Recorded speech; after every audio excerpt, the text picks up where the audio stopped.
Good evening, Council, Ms. Mayor, Lowell staff. My name is Steve D'Avria, Gaston Business Association.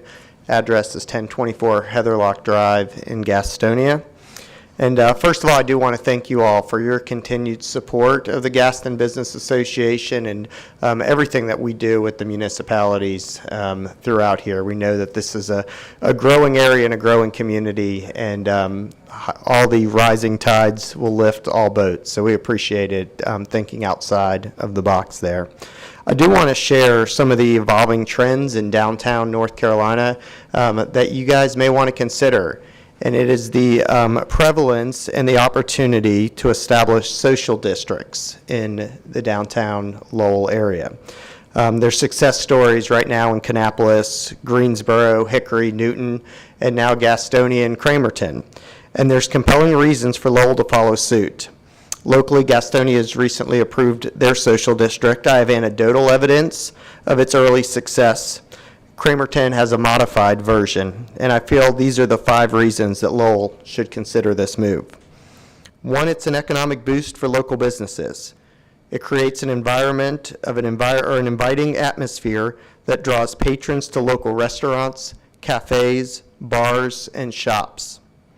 By approving it early on before all of the buildings are full, this gives an opportunity for those businesses outside of Gaston County to consider Lowell as its primary location. It attracts new investments. It's a magnet for investment, and it attracts a diverse range of businesses from taverns and tap rooms to boutiques and cafes. By acting proactively, Lowell can position itself as an attractive destination for entrepreneurs looking to capitalize on a thriving trend. Number 3, revitalizing downtown atmospheres. I've got 2 examples of this. Recently, I'm helping out with the Rotary concerts in downtown Gastonia. I see a few couples walking from east to west and asking them kind of what brought them, because they had a couple questions, and you could see they had their social district glasses. And they said, we're from the Lake Norman area. We have nothing like this where we are. We just want to visit Gastonia, and we're just going to go ahead and make a crawl and go from one side of downtown to another. And that's just an awesome opportunity for, for families, for couples there. Also just our family itself. We go to Cramerton now, and even if Mayworks is too crowded to get a seat right away, we'll stop over at Confluence, get a drink, hang out over there, and when our time comes to buzz, we can go ahead and push the button and come over to the other place without any concerns there. Next one is a safe and controlled environment. You guys aren't the first ones. This is not going to become Las Vegas or New Orleans here, I promise you that. We have trainings not just that the police have to go through and the city departments have to go through, but the business owners have to go through as well. Us as the GBA has actually gone through the process. We applied, we got our permit to be a part of the social district, and we understand what the challenges are, what the questions are, even what the concerns of the business owners and the community is, and that we're able to help alleviate at least a little bit of those concerns. And the 5th is just expanding community activities. Lowell can take advantage of this opportunity by collaborating with local businesses to organize events, run clubs, gatherings that attract both residents and visitors. The initiatives, combined with the social district's appeal, will infuse energy and vitality into the town's downtown area. So we feel that you guys can help rejuvenate your downtown, stimulate economic growth, and cultivate a vibrant community. By establishing a social district before all business parcels are sold, Lowell can position itself as a forward-thinking and attractive destination that fosters economic prosperity and community cohesion. The time is ripe for Lowell to take this step and pave the way for a dynamic and thriving downtown experience. Thank you. Can you explain exactly what you mean by social district? I'm sorry. Okay. What that involves? Mm-hmm. Sure. I really don't know. Okay. The social district was approved, I believe, about 2 years ago from the state of North Carolina. Ultimately allows people to take a beverage, an alcoholic beverage, from a restaurant in an approved cup to another location that is approved by the city. So if you were to have the, say the coffee shop that does serve drinks and all, and you have a band that's playing down the block. If it's within the approved social district, if the restaurant owner approves it, if that area is an approved area, you're able to socially take out a cup and walk from one area to another. It's as simple as that. It's an opportunity to do so. And the liability is no different than any other liability for business owners. I mean, some people will go ahead, and if they're going to go to see a band, they're going to go chug their drink, and then they're going to go walk across the street. This way, they don't chug their drink to walk across the street. They actually can enjoy it. Where do they throw their trash? I'm going to answer there. I really don't feel like Lowell is ready right now. Any other questions? Okay. Thank you so much. Thank you, Steve. You're welcome. Does anyone else wish to speak at this time?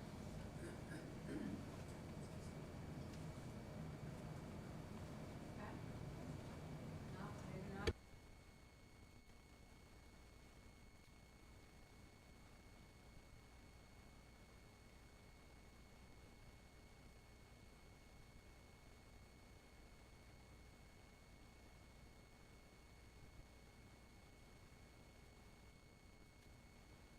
I do have one thing about that. When I was reading through it, it was like on page 9, right before the adjournment. It said council member, and there was no name behind it. I took a shot of it. And then seconded by Funderburk. Do you see? On adjournment, It's right before adjournment. okay. It was the one before. Let me see if I can find it real quick. I have Council Member Funderburk made a motion to go out of closed session, seconded by Council Member Gillespie. And on adjournment, it was Council Member Funderburk, seconded by Gillespie. Oh, I see what you're saying at the top. You see where it says just council member made motion? Yep, Okay. at the beginning of closed session 8A. So we can update that with Cheryl's notes and recordings.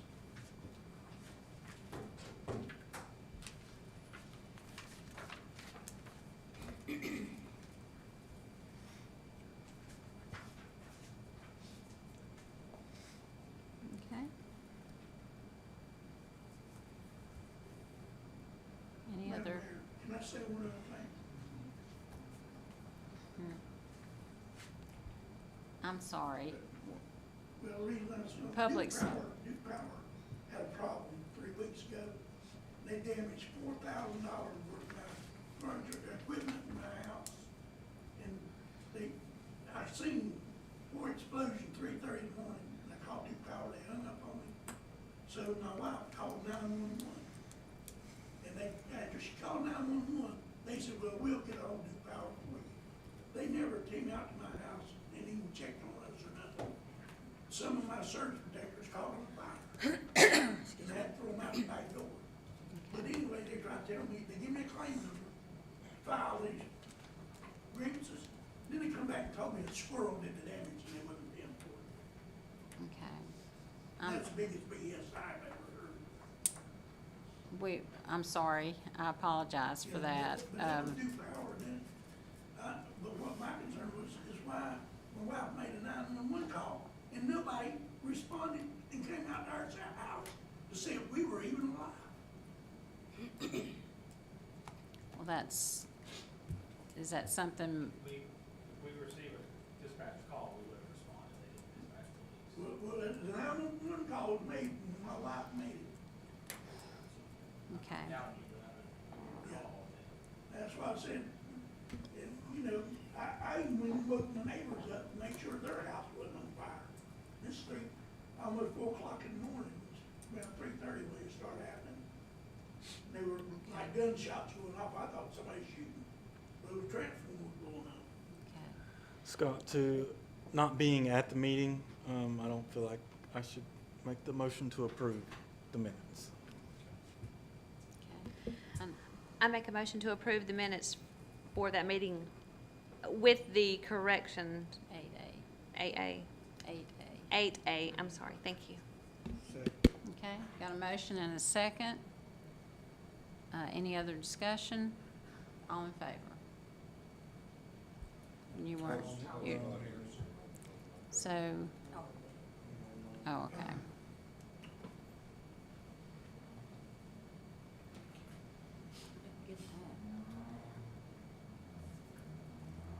Mine won't do it. Okay. Okey-doke.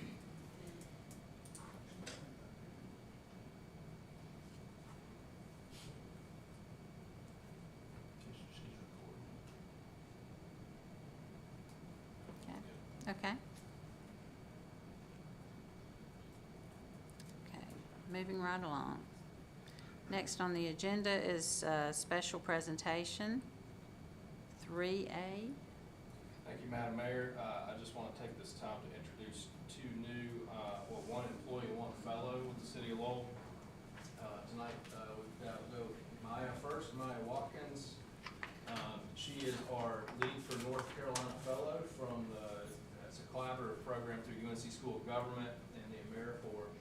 And she'll be with us for 11 months to help us out in all departments. She's already been with us for over a week now and learned a lot, I'm sure. But if you want to step to the podium, introduce yourself and say anything to the council, mayor, and public, please.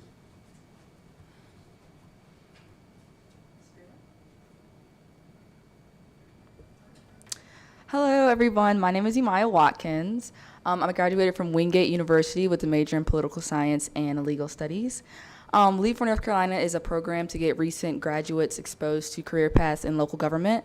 So I'll definitely be shadowing Scott a lot and helping everyone around City Hall. I'm located in the city manager's office, and I'm just really excited for this opportunity. Thank you.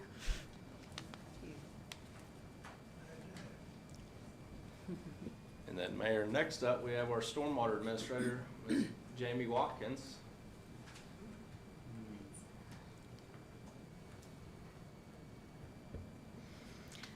So like you said, I'm Jamie Watkins. It's good to be back home. This community was very much a part of my childhood growing up.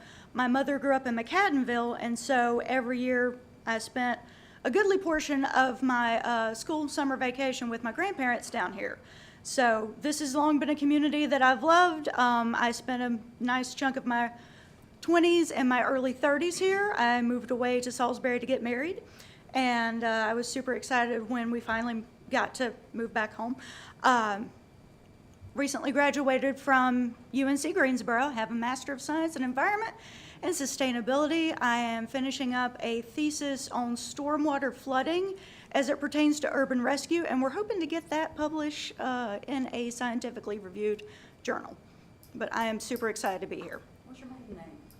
Maiden name is Webb, but you would have known my grandparents as Lawrence and Nancy Ariel. If you ever went to the Presbyterian Church of Lowell over here, that was our home church. Thank you, Jamie. Thank you.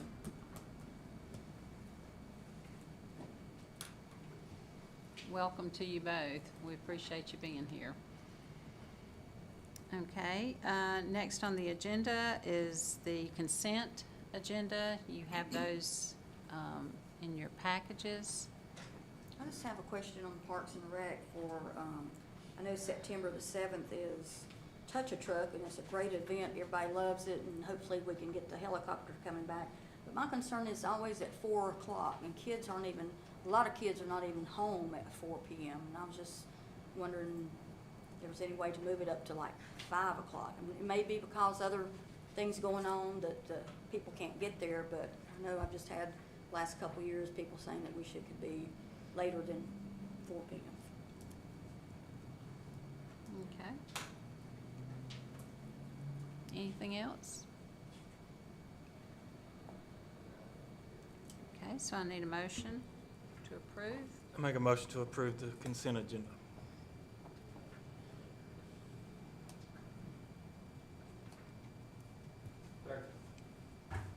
Okay, we have a motion and a second on the floor. Any other discussion?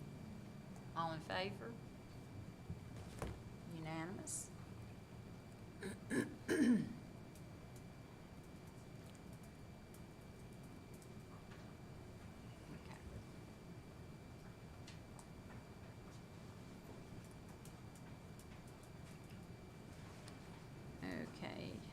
no unfinished business.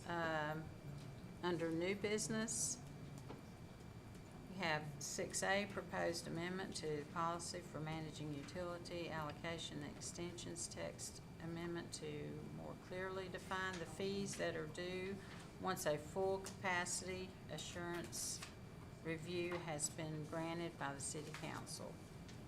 Stein. Thank you, Madam Mayor. I'm going to let Joe Gates speak on this item. Thank you, Mayor, Council. City Manager stated we are proposing an amendment to our reservation process. Excuse me. I was telling everybody else that and didn't touch it myself there.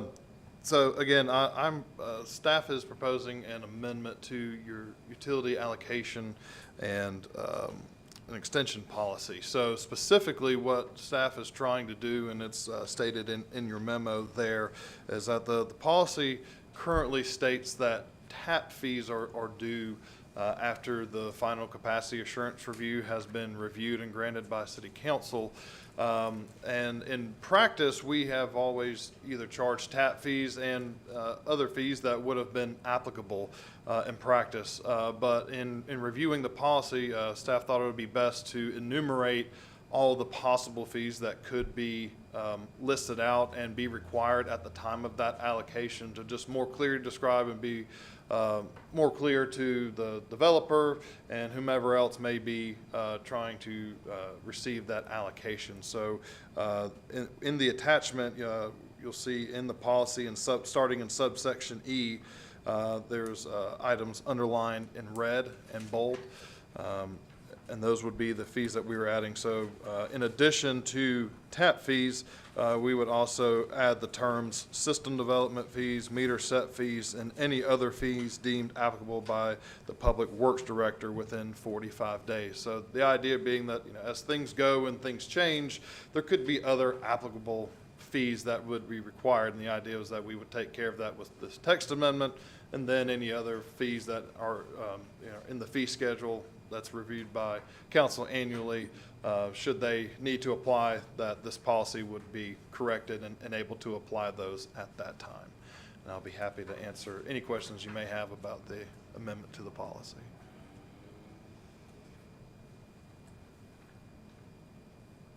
But this is mainly for development, correct? Correct. So again, the idea is, if you'll remember from the policy, that any development that's going to require more than 5,000 gallons per day has to come through the preliminary capacity assurance, then the final, and then to really seal the deal, so to speak, there's a payment that is made to basically to financially tie that developer to the allocation that they've requested and then that we've reviewed. So that this is kind of sealing the deal. So this is basically specifically and clearly listing out everything that would be due. And different developments may be different. So depending on the size and scope, if it's maybe a 8-unit subdivision, they may pay the TAP fees and our Public Works may do that. But a lot of it's just going to depend on the size and the scope of the project, and then the capacity of the Public Works Department to physically be able to have enough manpower to complete those tasks. So sometimes the developers opt to have their own utility contractors, and then they're inspected by the city, and then they would pay the other fees. So this way we have in writing all of the fees that we could charge to make sure that we are accurately doing that and getting all the fees due that we need to have so that we can properly secure the allocation. Yeah, this is not new fees. This is fees that are a part of the current fee schedule. This just clearly shows when they're due. That's how it had been handled, but we found that it wasn't clearly listed. It just used TAP fees generically. It didn't really spell out. It's also system development fees, meter set fees, and any other fees relative to water and sewer that are a part of the fee schedule. And on the second page of these amendments, I also went through, and anywhere that it would just say utility TAP fees, I put applicable fees. So it's just those were more of a kind of just required changes because of the language that I changed at the top of the document. And this is, again, it affects Section 2, subsections E and F of the utility allocation policy. Question, Oh,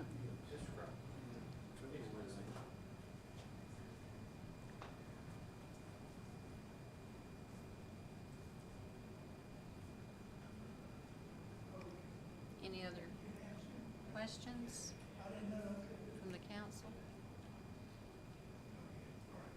Okay. Thank you, Jack.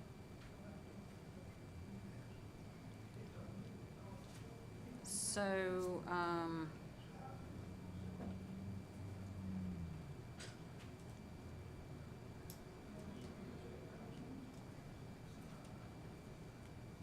so we need to, okay. So we do need a motion to proceed.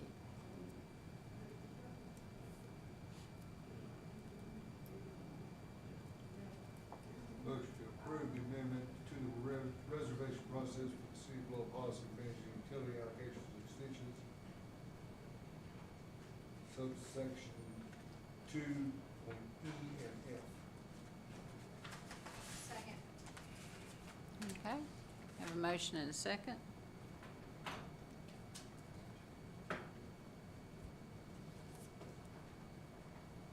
Okay.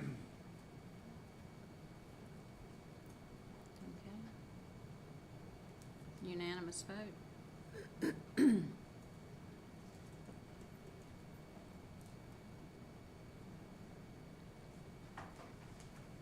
Okay. Next is 6B. Do you want me to read all that, or? No, ma'am. Okay. Thank you, Madam Mayor. Similar to this is a cleanup item with our new fee schedule.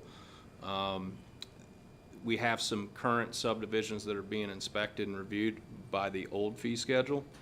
And what we're doing is we're adding in, you can see this construction inspections that began prior to the adoption of the fee schedule will continue to be billed monthly. And background on how that was occurring before is our city engineer would handle all the inspections for roads, water, sewer lines, stormwater lines, and general construction of new subdivisions. The new fee schedule is different, where the developer pays everything up front for a new development, and then we pay our engineers out of those fees. Well, because we have a subdivision, River Heights, is being built currently, we need to have this clause in there so that we can continue with those ongoing subdivisions the prior way, the prior fiscal year way, so we can finish those out correctly. It wouldn't be right to charge the developer a whole new set of fees when they've already paid, 75% through the inspection process. So this is just to clean that up. Okay.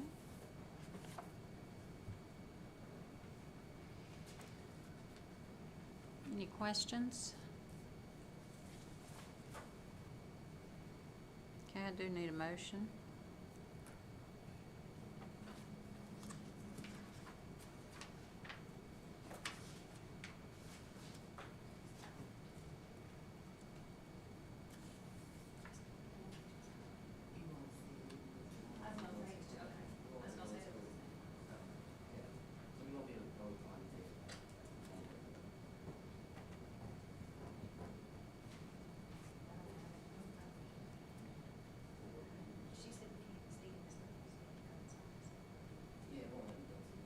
Just do manual, just make sure you turn lights on.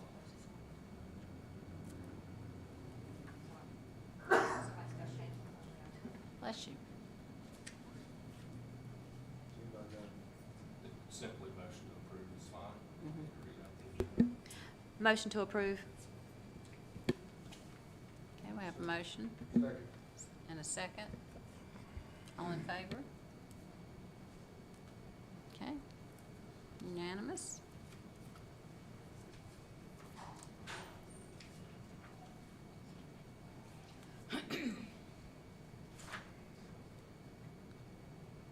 Cheryl, do you want me to wait on this, or you want me to wait on the?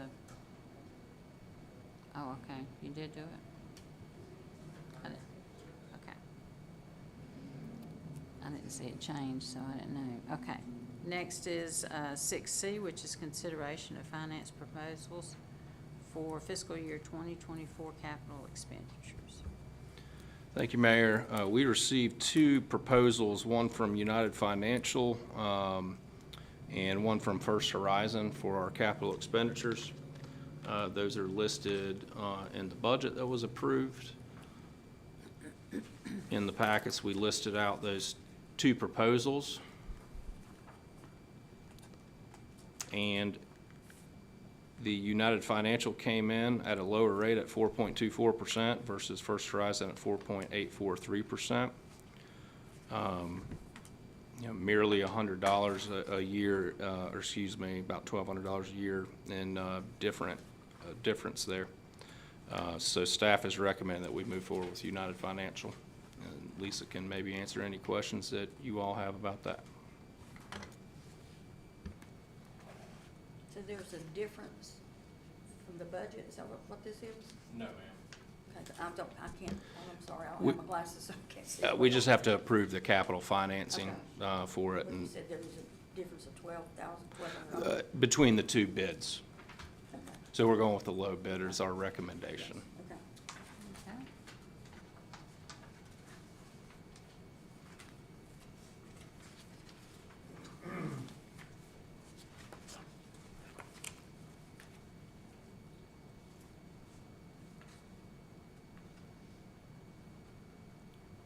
No questions for Lisa?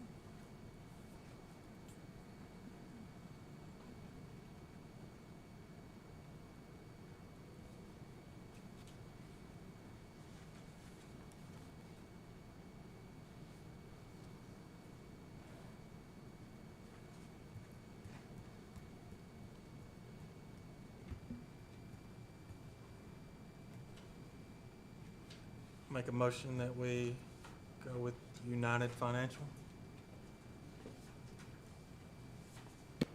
Okay. Have a motion on the floor.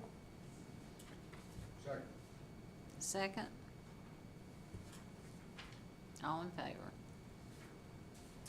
Unanimous?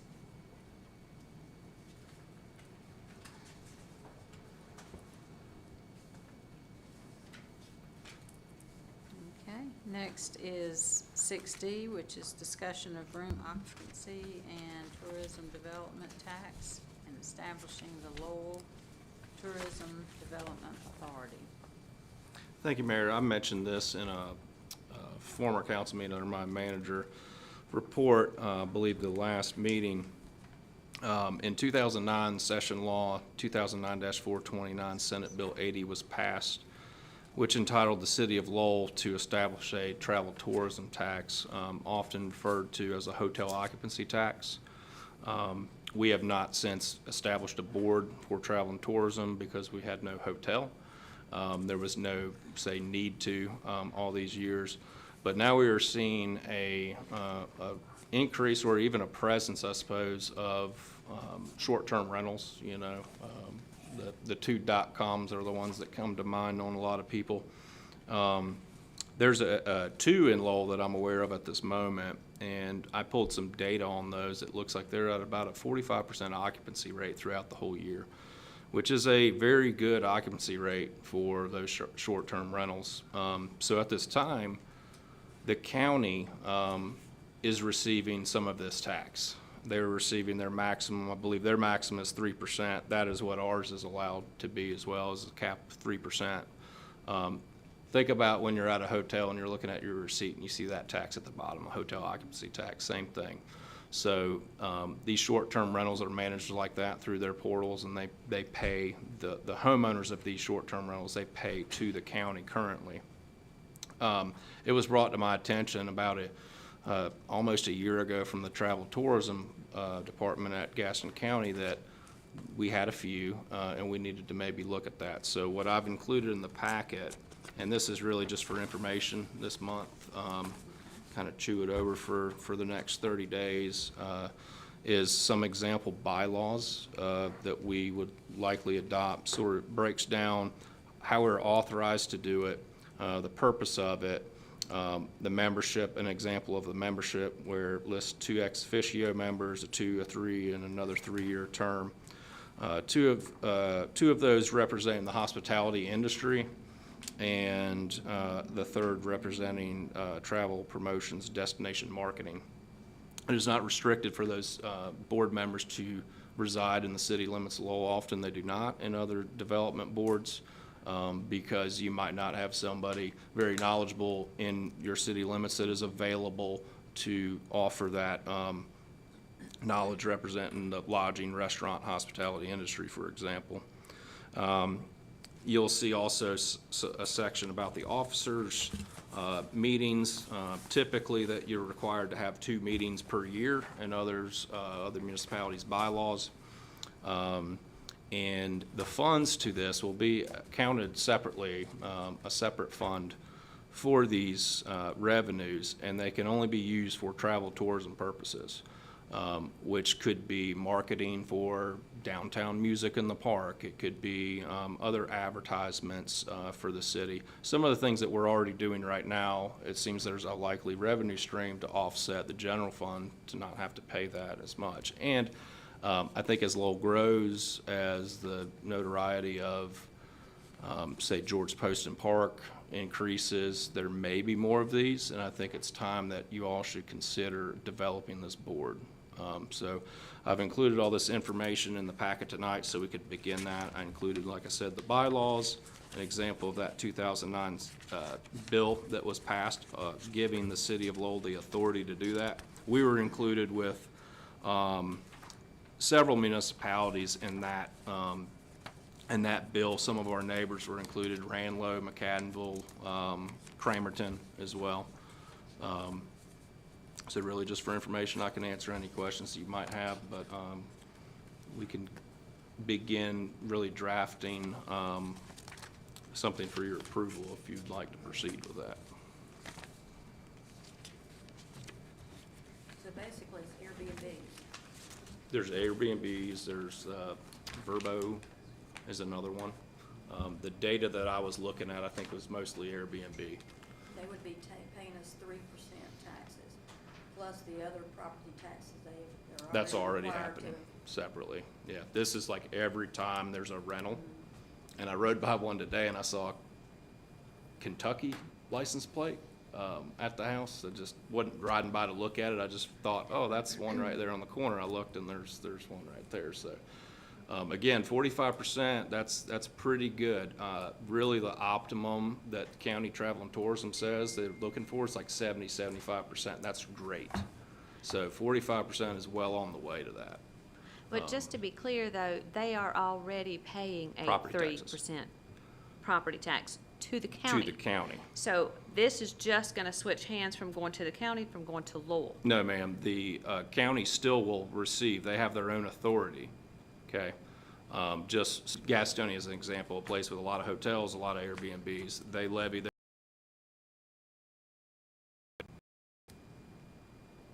So 6%. So it's a total of 6%, but we receive 3. The county's already receiving 3 because So they their already have percent this. is gonna go up 3% for trying to run a Correct. business. Correct.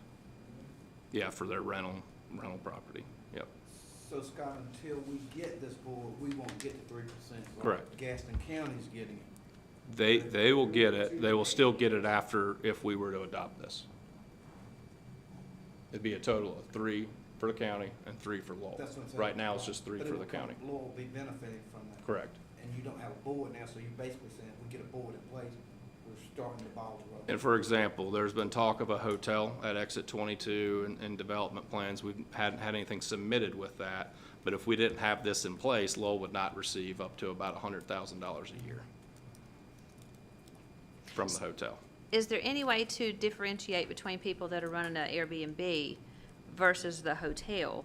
Like you can charge it out of the hotel that has all these Not that I'm occupancies and aware making of. all this money Not that I'm versus aware, but we can somebody look just in. renting a room. Yeah, I can look into that, but I don't think so, but I'll check that. Yep. I think again, this applies to short-term rentals. Yeah. Which is typically used, for short-term business trips, short-term vacations, that sort of thing. So, it's not out of the norm, and it would be, not as much on the homeowner or the rentor as much as the rentee, because it would be passed on in that way. Correct. The traveler pays the tax. This is not for renting a house for, say, a year lease. Right. This gets paid just like a hotel occupant traveling from Virginia to Asheville, stops in Lowell at a invisible hotel we don't have, but it's the same difference, yeah. Yep. And if you ever done any VRBO or anything like that, that's all broken out on your statement from them, and you pay your short-term rentals. Yep.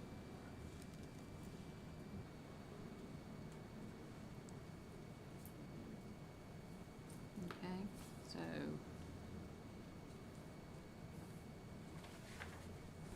Staff's just looking for direction on this. okay.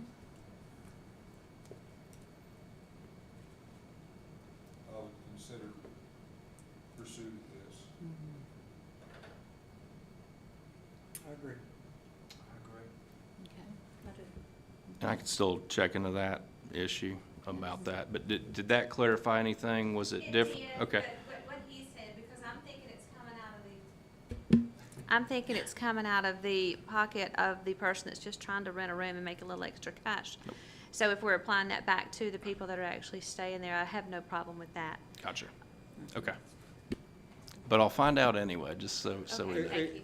And I think just to be clear, we're not, or nobody is taxing the rentor. It is up to the rentee to make those calculations in their total nightly or weekly rate to the rentor. It's not separate. The rentor pays the bill, but they collect from the rentee because that's should be based in what their total rate is. You know, I I believe have my that, O's and E's together. I was good right up until then. I believe that the I can say it backwards websites, if you want me to. I believe that the websites break it down.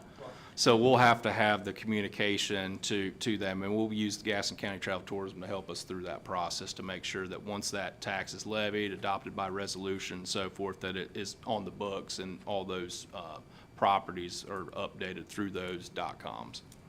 Okay.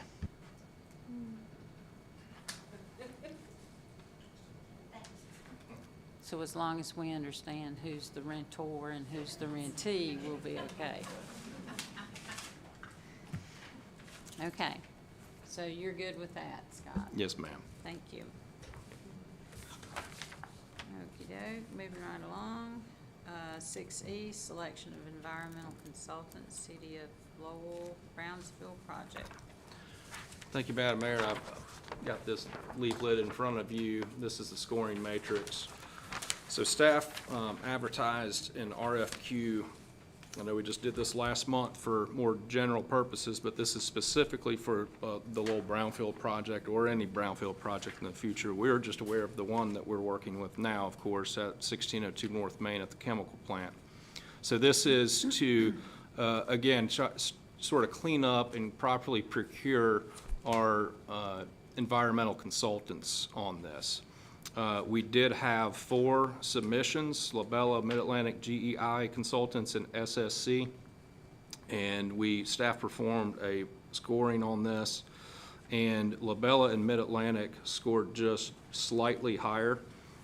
These brackets of scorings were advertised in the RFQ related to project experience,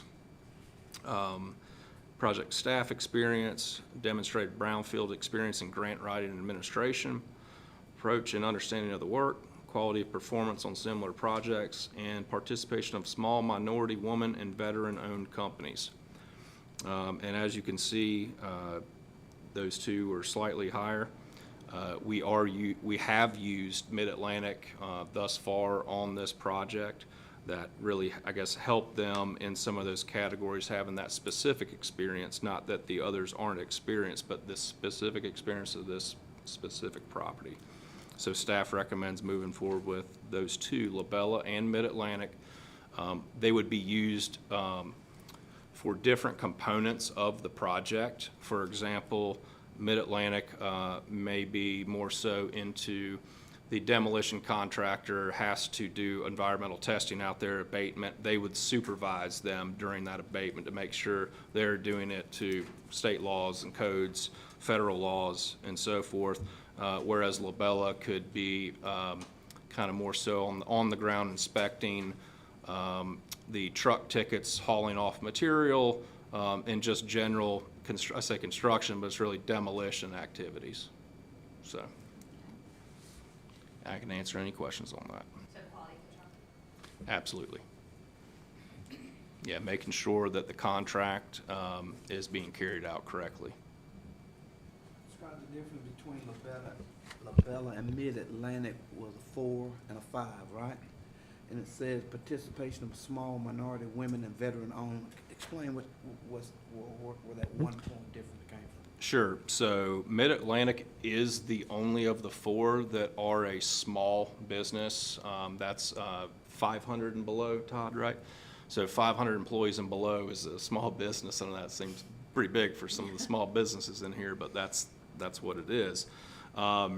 The others were larger, so they're either mid-size or a large company, but they may have used minority, women-owned, or veteran-owned subcontractors. So it wasn't their company, but it might have been like the surveying company that they would use, or if they're not doing geotechnical work, maybe one of those companies under them that they may sub. That was included in their packet.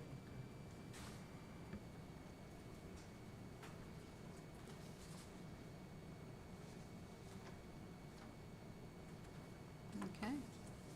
Any other questions? And we should be using them pretty soon, correct? Yes, I'll get to that in just a moment. Okay, sorry. So we need I need a motion to go. Yes, okay. Motion to approve Labella and Mid-Atlantic for the environmental consultants for the city of Lowell's brownfield project or projects. Second. Okay. Motion and second. All in favor? Unanimous.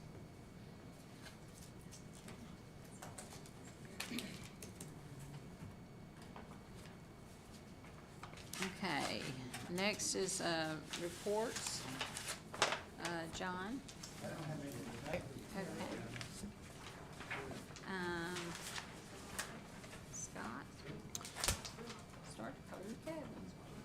You must be thinking about me. All right. Thank you, Mayor and Council. I'd say the biggest one to piggyback on what we just discussed is that we have the demolition contract signed, the erosion control contract signed. There's been a couple amendments here and there last minute, but all those have been initialed and we are good. The demolition company has received a start work order. They're on the property now. Removing some things from the buildings, cleaning out the buildings out so they can begin the asbestos lead abatement. And then we'll be beginning, some of our new consultants here are going to be beginning administering these environmental tests where we can kind of decipher where the demolition contractor has to dispose of some of these materials. So that's a great thing. Y'all have been working on this at least since 2019. These things take a while. I'm very proud to say that it's finally moving. We've got a scheduled groundbreaking for demolition on Tuesday at 10 a.m. on August 29th. So I think that's 2 weeks from today, on site. I've sent those invitations out. We posted on our bulletin board. We'll get it out on social media too for any citizens. As you all know, there's a lot of citizens living here that used to work there or work their whole career there. And we've been talking to them and get some interesting stories to try to conserve some of those pieces of history to kind of tell the story about what happened there before. When we have a new public works facility on the far side, and when the other 80% balance of the site turns into some recreation amenities for our citizens. So we'll have a lot of graphics of that master plan that y'all have been looking at with our architects out there for people to view. And it should be a good time. I'll have your hard hat ready. Pink? I'll take orders, yeah, color orders, because they're going to get ordered then. So, so just, you know, pat yourself on the back, because that's been a long time, and then some of our prior council members too. So it's really good to see that thing moving along. Another thing relative to there, I guess, is the Carolina Thread Trail grant that we received. Approximately $130,000 that we received to construct the first about 50% of Lowell's first Carolina Thread Trail along the South Fork River. As you may know, that Gaston County also received a grant, because they're essentially picking up at the chemical plant and Poston Park border and going up towards Spencer Mountain, and we're going the other way. We think it's valuable to join together with those funds so that we can send out an RFP for contractors to build the trail, and we get the same contractor. There's multiple reasons for that, just uniformity, but also mobilization. We're gonna pay mobilization, so would the county. Even if we ended up with the same contractor, they're gonna bid it both, because they don't know if they're gonna get the job, right? So we've checked with legal on that, our legal and Gaston County Attorney's Office, and it seems to be a thumbs up that we are going to proceed with drafting an interlocal agreement for y'all to review, sort of maybe a accompanying memorandum of understanding, and we'll work out those details and come to you probably in the September or October meeting, depending on how long that takes to get drafted. One other thing is, well, maybe a few, is the community center kitchen. It's almost there. Our plumber has to come do some final installation of faucets and some things, hooking up sewer and water to the new appliances. We did get our appliances, countertops, cabinets, everything's in there, new floor in the kitchen, and we're really hustling. It's August 15th, so we're really hustling to get that back open to the public around the 1st of September, maybe mid-September if there's any snags.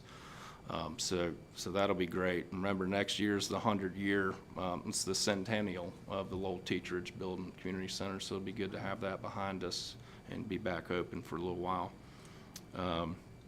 And then I just wanted to make mention that there was some inquiries about South Church Street and our ability to sign no truck or heavy truck traffic on it.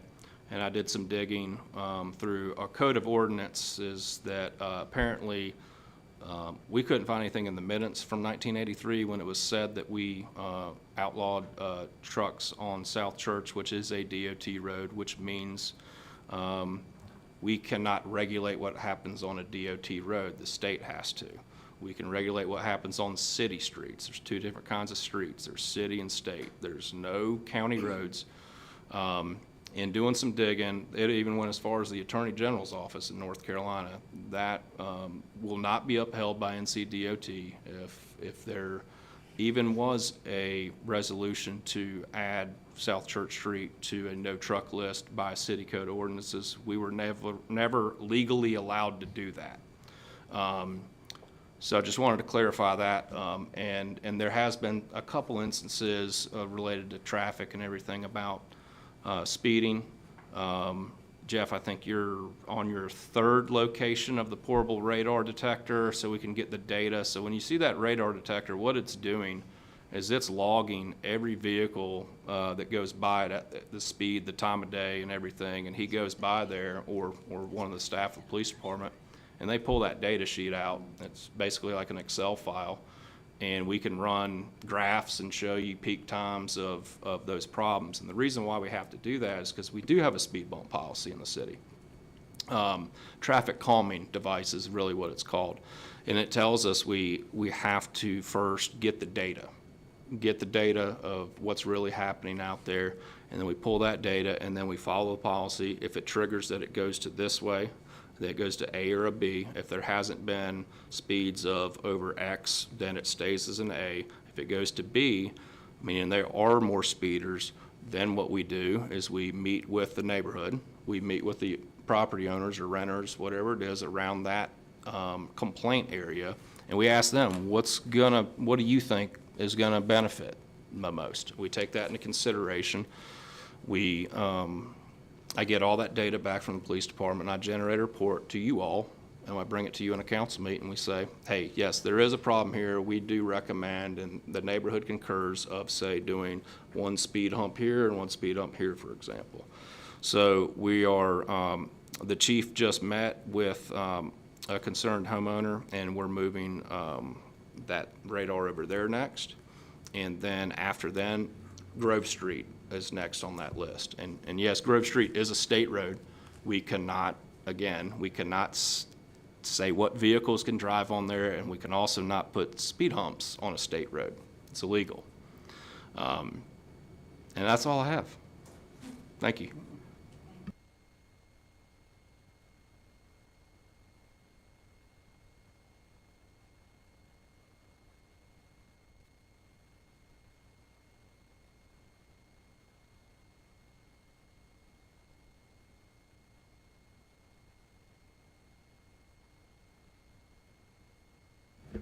We did not know, I don't think anybody on this council knew that there would be a road coming through to Church Street. So I just want people to know by way of YouTube or wherever that we had no idea that that road would be there. They never mentioned that they needed an extra road. We thought they would be coming off of Aberdeen from 85 to Aberdeen, or from Gastonia down to Aberdeen. So, no need to cry over spilt milk, but I just want people to know that we had no idea that North Point would buy that property and move out those homes and put a road through there. I guess that's all I got, Mayor. I have a couple things. I missed the last council meeting. I apologize for that. And a couple are late, but the sewer break that was early June that our workers had to work nearly 24 hours over the weekend in nearly 100-degree weather to get things fixed. I appreciate that. The new city signs are looking great. I know that was a month or so ago. And I appreciate the calls and texts and prayers from my accident last month. We're recovered, just a few scars left, and just appreciate everybody reaching out. Thank you. Duke Power Pole. Did you have Thomas and electrician go out on that? Thomas hasn't received back word from Duke yet. We're still waiting on them. That Duke employee was on vacation, I think 2 weeks ago. He's probably getting out of his pile of work, but we'll follow up again. Yeah, because if we can do it, then Christmas is going to be real soon. It would be great to finally be able to dress up McCandless Road with some nice Christmas lights. I agree. Up Highway 7, that one sign, the signs do look good, but that one is a lot shorter than the rest of them. Originally, when they were put up, people have said, and I had a phone call from somebody that was on the LCC at that time, it's too short. If you'll look at the other ones, it's way too short. It looks like this, and the other ones are up here. Okay. We can look at maybe replacing with just a metal pole, black pole or something.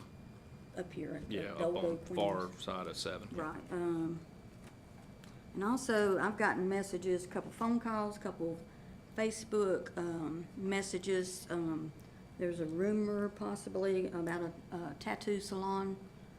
I thought maybe we could discuss it. I reached out to Joe Gates, and he said right now that we are zoned and ordinances is properly legally in place for that, but I didn't know if we would want anything like that in our downtown area. And we don't know what kind of clientele. It could be an upscale one, have them in Concord. I know people are very successful, but we don't know what kind of people it will attract, and I'm concerned about it. Got a great restaurant probably going to open next week. There's final inspections were today. other people are looking maybe for an ice cream parlor close by. I don't know. I'm just bringing that up so maybe we can, the board can discuss it and see. I would like to see other people's thoughts.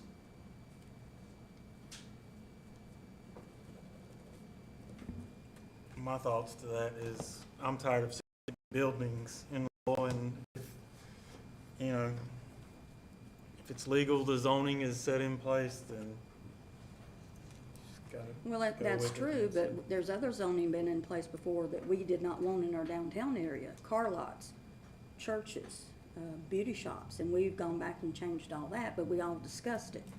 And I understand what you're saying. I don't like the empty,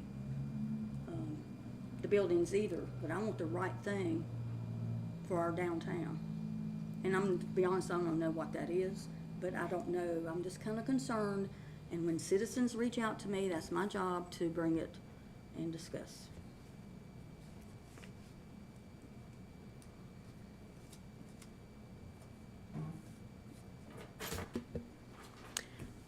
I think when you start looking at businesses that want to come into town and you are going to judge them based on the possibility of what type of clientele you may have, I think you're going to run into some issues.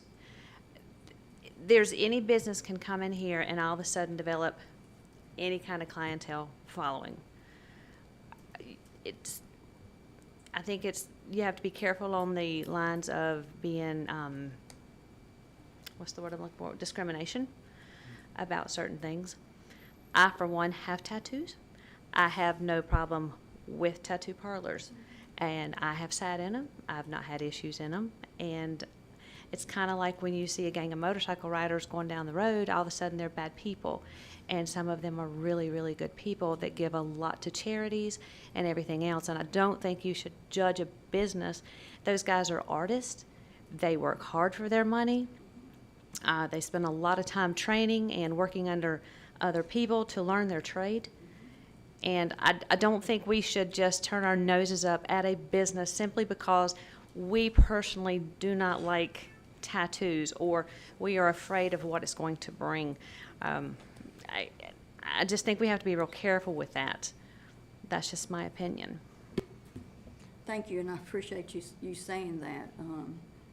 But like I said before, when citizens contact me and they're concerned, I'm thinking, okay, that's what I feel like I need to do to bring it before this board so we can have an open discussion, and I appreciate that, and I agree. We don't need to discriminate, but, you know, I'm just... No, I absolutely agree with you. You should bring it up when it is a concern of the citizens, but we also have to know that this city is made up of a lot of people. There are a lot of types of people, so we cannot cater to one group of citizens that go, I don't like tattoos, which is fine. But, you know, we have to take that into consideration. We are making decisions for an entire city, not just one group of people. I think one of the things we need to really look at is not being reactionary, and I think we've done a good job at this point of being proactive in zoning and some other things that we've done to make sure that we are putting ourselves in a position to be in the best position for the stuff that's going to best help Lowell. I think really, if you want to put your finger on what will hinder businesses to come from Lowell, and I may be speaking out of turn now, but if you turn on social media right now and you listen to the hate-filled stuff that is on Lowell, and we can't afford this, and this is terrible, and blah, blah, blah, blah, blah. If you're a business owner looking to relocate, and you read, I can't afford anything, and I don't like these people, and the venom with which it is spewed, you will find somewhere else to go. If you can't sit here out of one side of your mouth and saying, I want this type of business to come to Lowell, and at the other side of your mouth, spill the venom that you are spilling. Everybody is entitled to their opinion, but there is a way in which you communicate that opinion. And I think we all need to realize that. We have a great community here and a great opportunity, and growth is coming, and we know that. And we're doing our best to position ourselves for the right type of growth. And we're not always going to please everybody. That's true. That's true.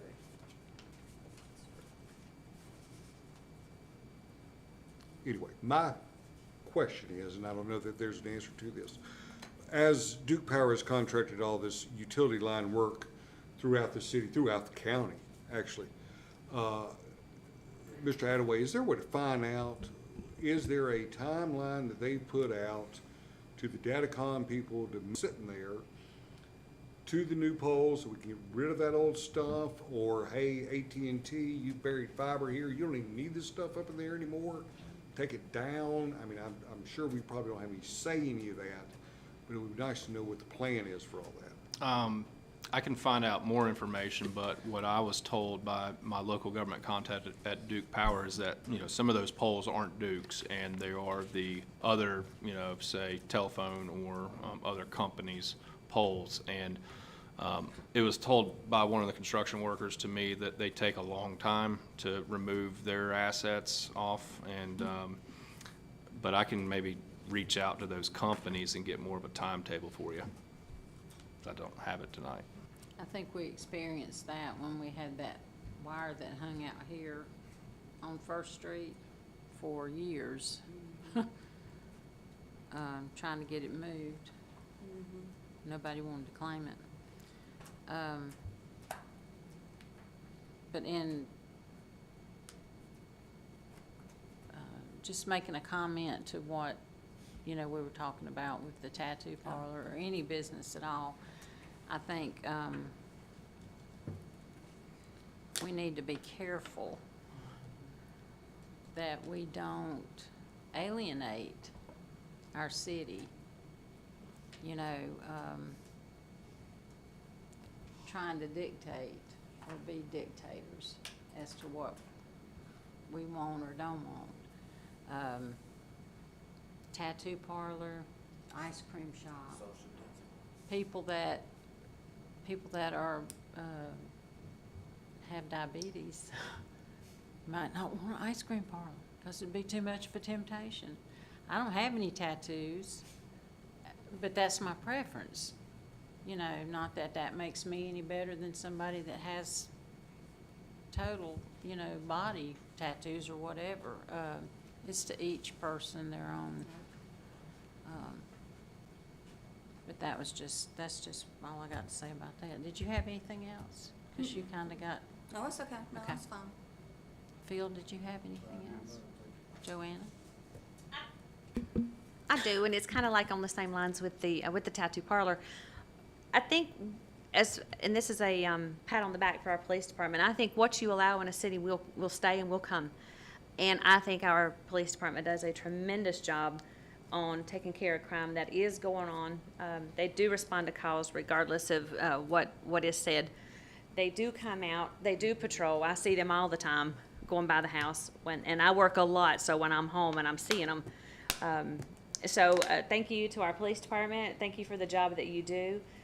Thank you in advance for this upcoming lunch that you're going to provide for the citizens to come and sit and speak. I'm sure you'll be there. You're always there. But I think they do a fantastic job, and I think sometimes we just forget to applaud them for what they do. So thank you. Absolutely. Got one more thing? Sure. Turn your mic on. I just want to, I've left this off, I want to thank the mayor for taking time out of her busy schedule to come to my mother's birthday party. It's a personal privilege. She'll be 93 Saturday, and she came to Lowell when she was 18 years old. Wow. And I thank you for just coming. Actually, along with Mayor Walker Reed, he'll be there too. And she's been in this town, and like Phil said, it's a great town. And I thank you for, you know, just loving your city, Phil, and she loves it. And so you got the old and the new. That's right. And I just want to thank you, Mayor, for that. And Mama, if you're watching YouTube, we love you.